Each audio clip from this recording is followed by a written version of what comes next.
Well, Oregon showed what they can do in front of the whole country, and now a short week. We'll talk about them, plus Illinois battling Michigan. The winner stays in the top 25, and the loser is out of there. Plus, can Nebraska hang with the mighty Indiana Hoosiers? Let's talk. It's time for the Big Ten Squad. You're talking ball with the Big Ten Squad. From USC to Ohio State, from Michigan to Oregon, from Nebraska to Washington, it's the local experts of the Locked On Podcast Network bringing you scoops, breakdowns, and the most comprehensive preview of the upcoming Big Ten weekend. No hurt feelings and thin skin allowed. Squad up. You're part of the Big Ten Squad. Welcome to the Locked On Big Ten Squad. Just sit back, enjoy. Let's talk some football. I'm Craig Shemon from Locked On Big Ten. By the way, today's episode is brought to you by FanDuel.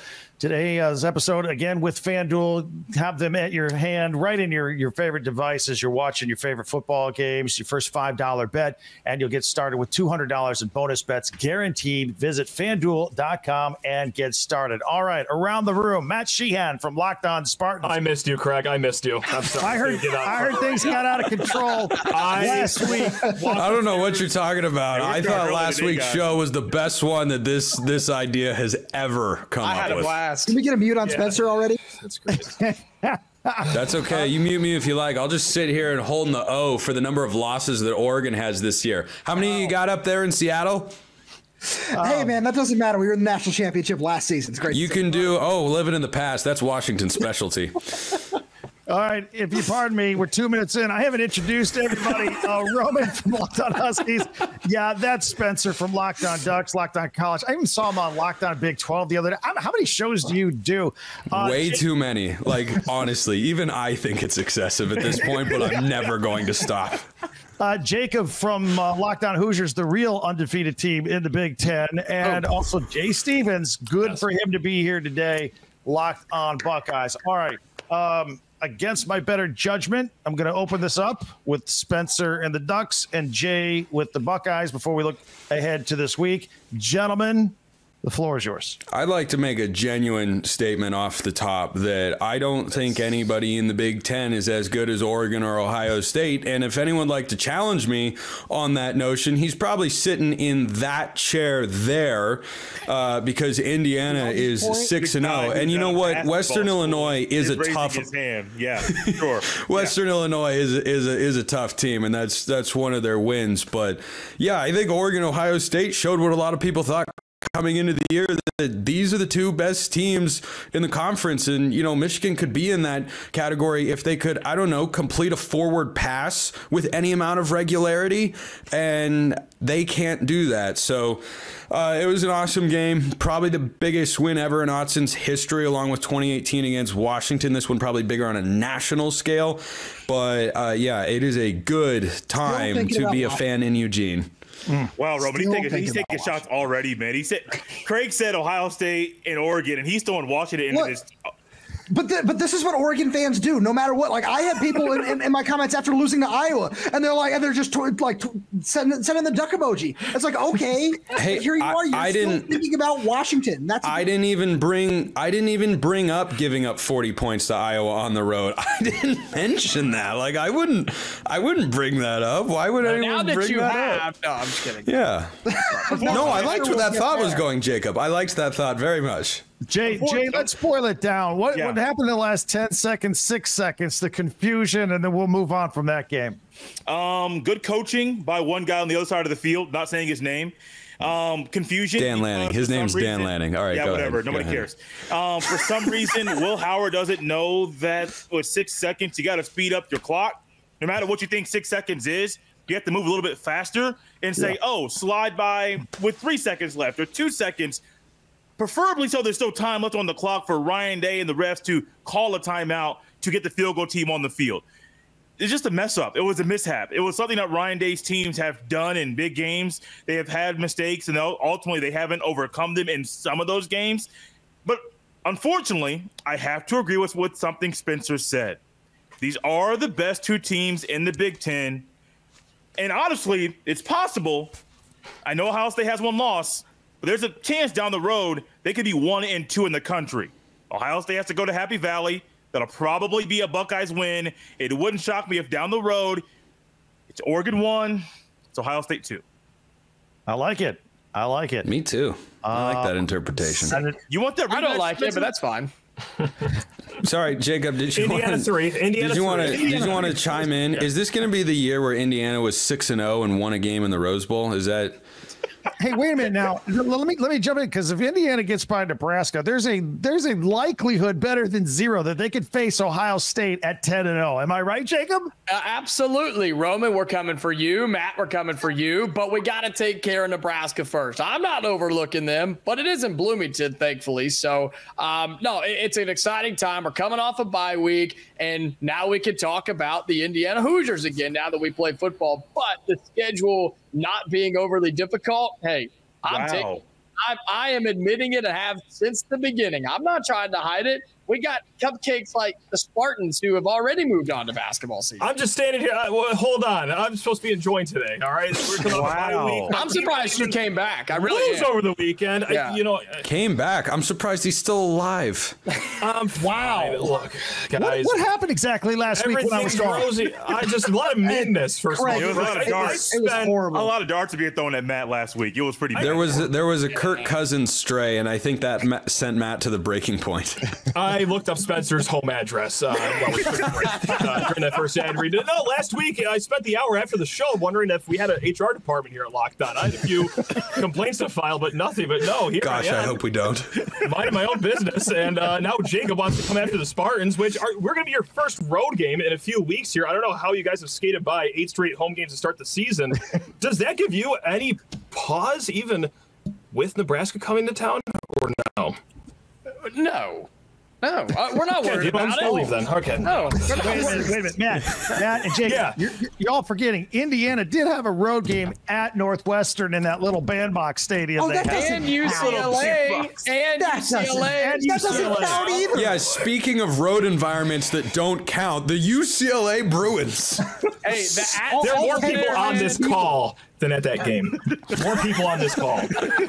All right, Matt, just to follow up now, you've got the mighty Iowa Hawkeyes, who in their 4 wins are averaging 37 points a game. It used to be take the under in the Army-Navy game and any Iowa game. That's not true anymore. Roman, talk to me. How did that happen? How did 40 points happen? I don't even mean this disrespectfully. Okay. No. I get it. No, you didn't mean it that way. It just came off that way.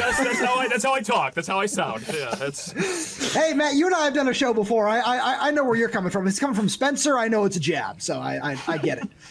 Yeah. But no, so 2 things: short fields and that man in the backfield named Caleb Johnson.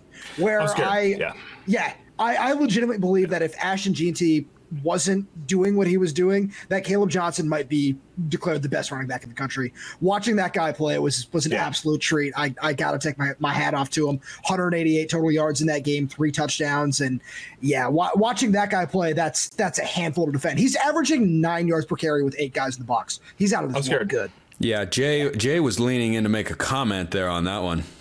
How did y'all let that happen? How? I thought you were about to step in and defend Quinshon Judkins and Travion Henderson. I'm not that stupid. After that performance, absolutely not. I am not going down that road. One guy got the ball ripped out of his hands, and the other one was dancing on a short yard situation. I'm not doing that. No. Yeah, sounds like we are doing that.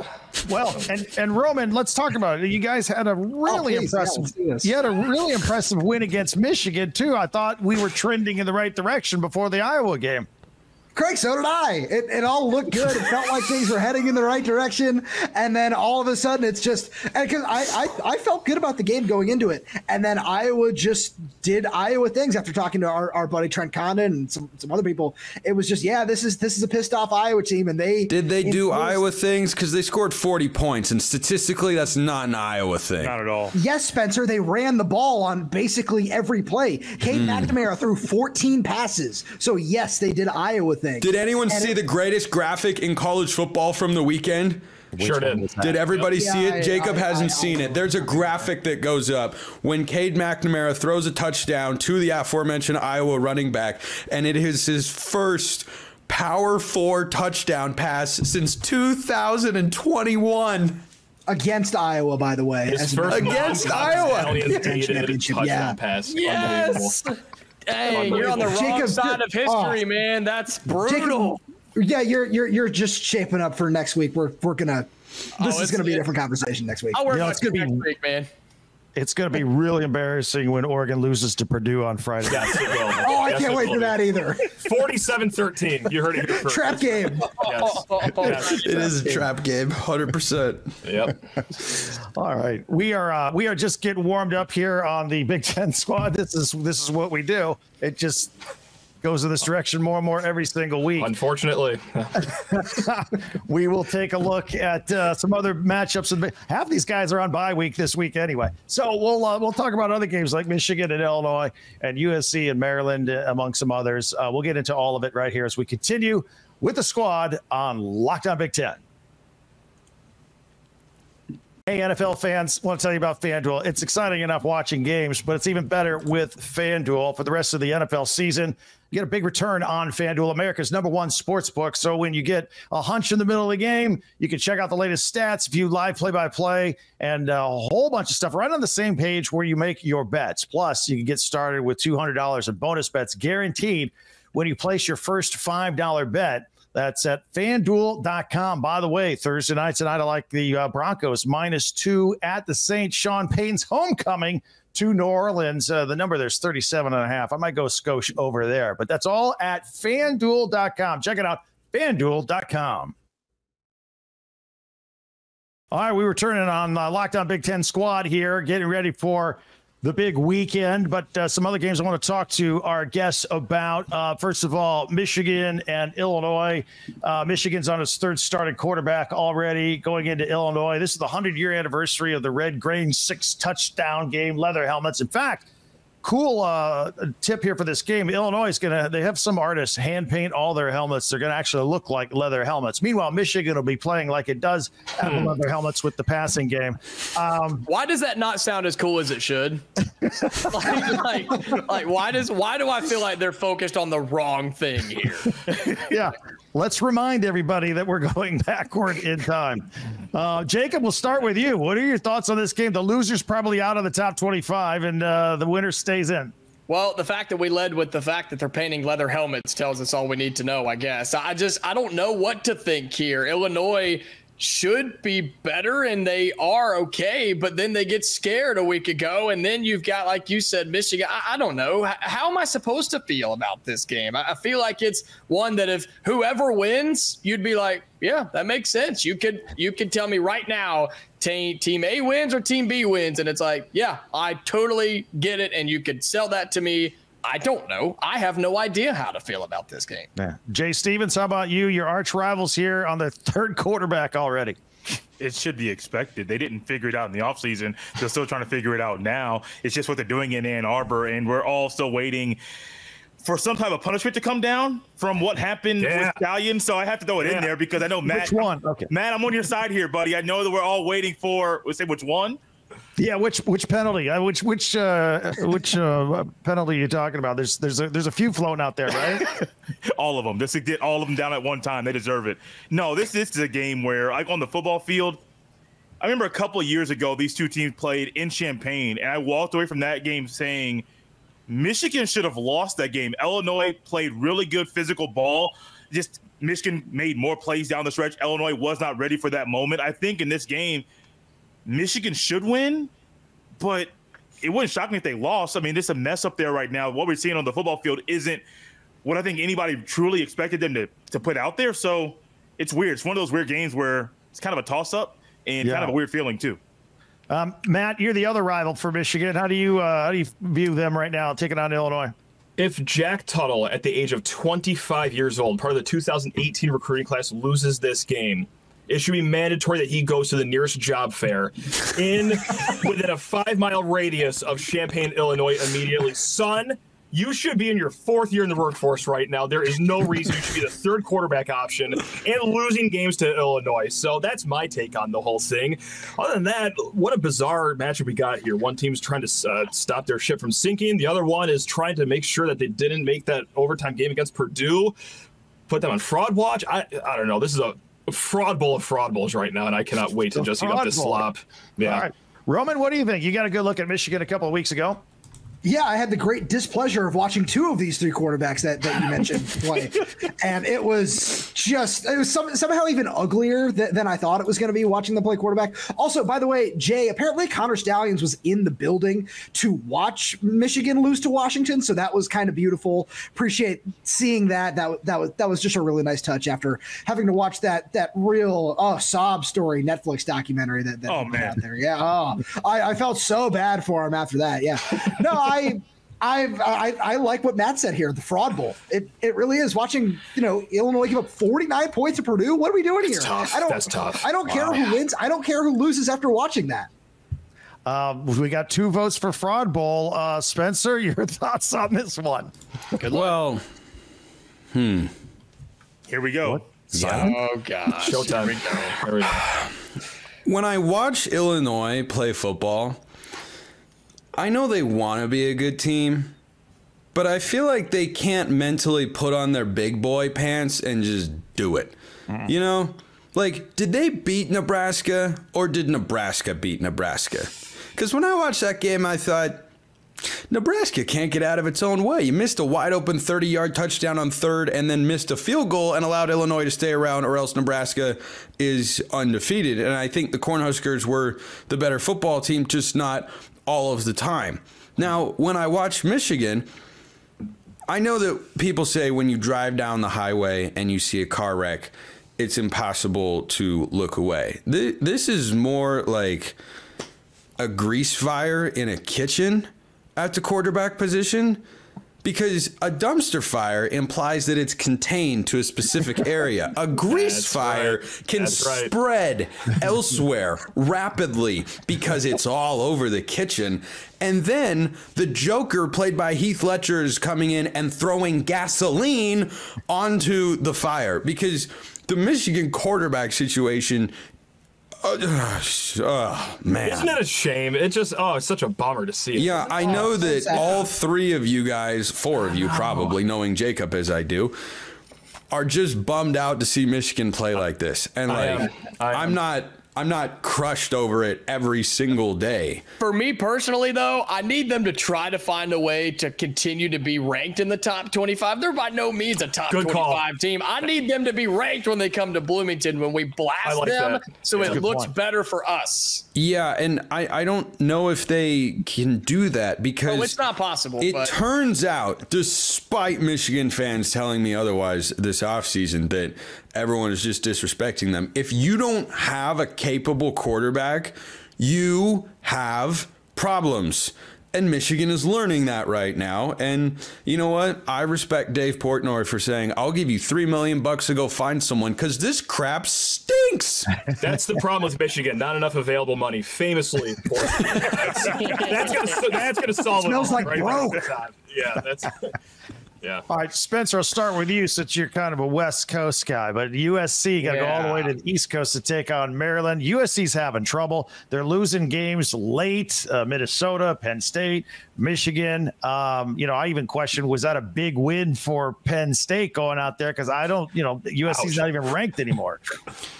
USC is the best bad football team in the land. This is not a bad football team, but they're 3-3, so they're kind of a bad football team, because situationally they haven't been exceptionally good, which maybe we should have expected more with a new defensive coordinator and a new quarterback, and they can improve going into next year. But it is a cliche for a lot of teams, but I don't think every team. USC is really close. They are genuinely really close. Michigan, they're a quarterback away at least. Mm-hmm. And they're at least a quarterback away, probably just a quarterback from being a good team again, but they're at least a quarterback away. USC just feels like they haven't been able to find the it factor.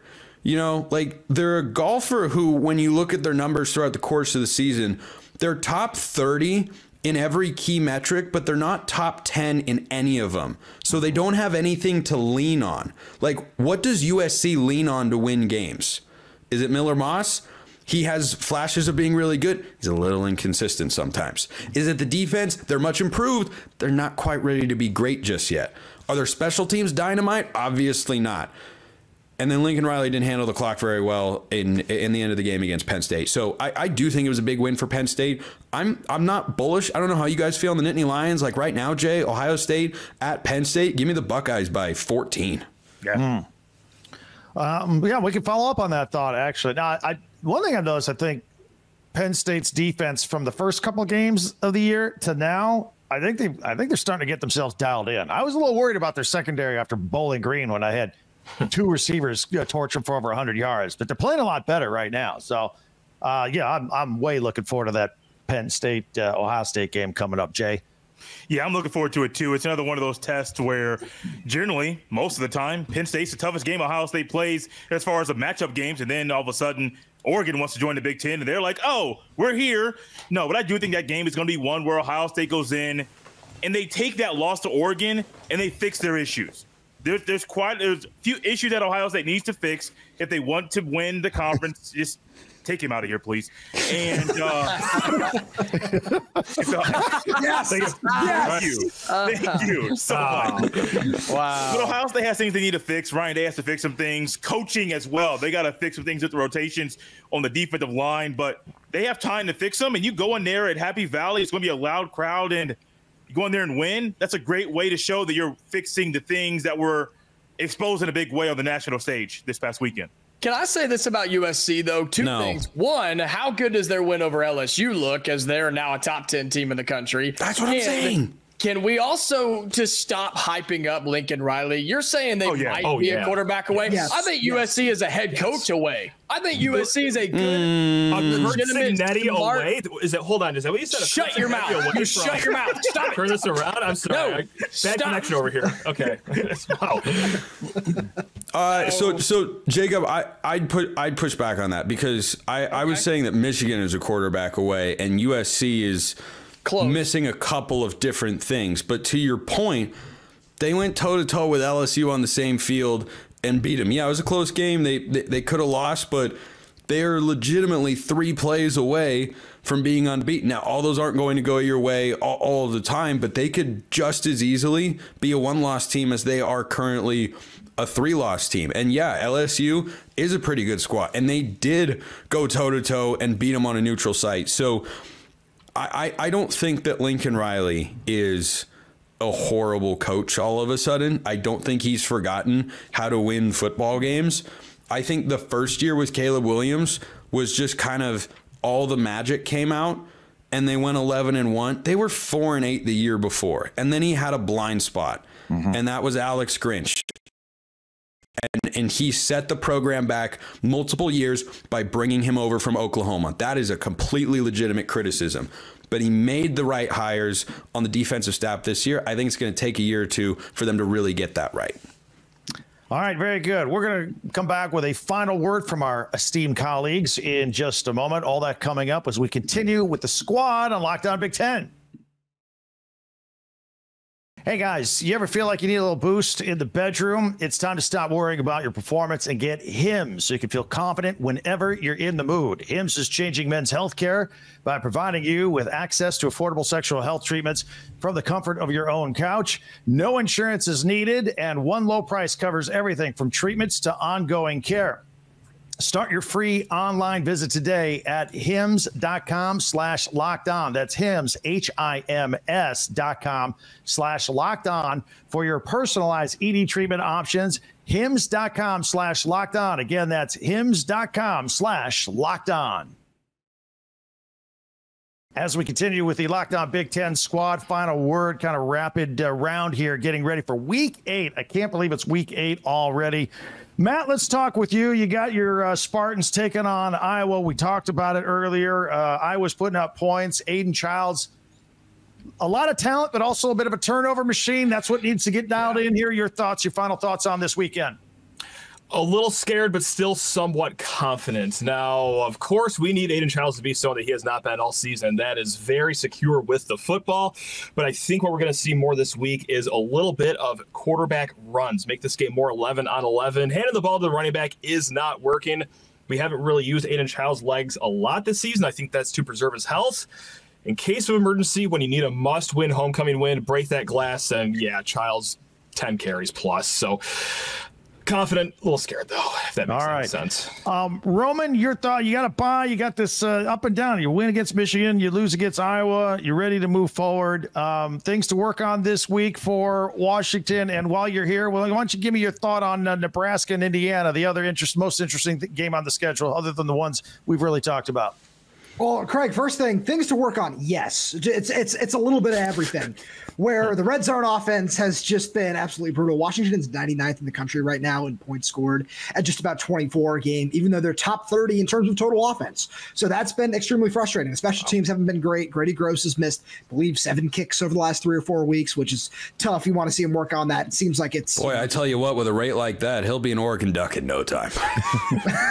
Yeah, Spencer, I know you know a thing or two about missed kicks in Husky Stadium. Yes, yes. I have a lot of experience with missed kicks in big moments.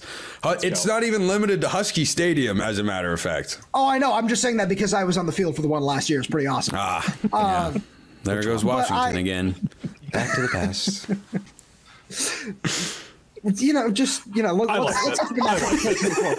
at that. I froze him. I had some words that I know I can't say on here. He was iced. He went full Biden. I'm trying to preserve my own job at this point in time. No, I want to see the red zone offense working on the special teams. The kick coverage has also been horrible.